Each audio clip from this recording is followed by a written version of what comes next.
Arkadaşlar böyle gezerken Münih'te böyle el seslere de müziklere de rast gelmek mümkünmüş demek ki. Geziyordum.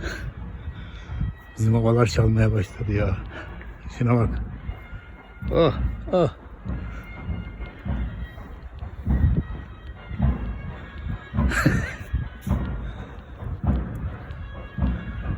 Tam da benim müzikler. Ama işte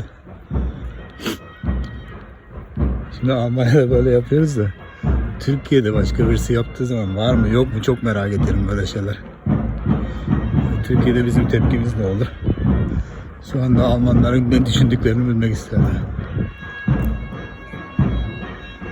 Vay vay vay işte orada. Ne güzel oynuyorlar, başarı çekmiyor. Oh oh. Takip etmeyi unutmayın arkadaşlar. Görüşmek üzere. Ne güzel müzikler be. Of.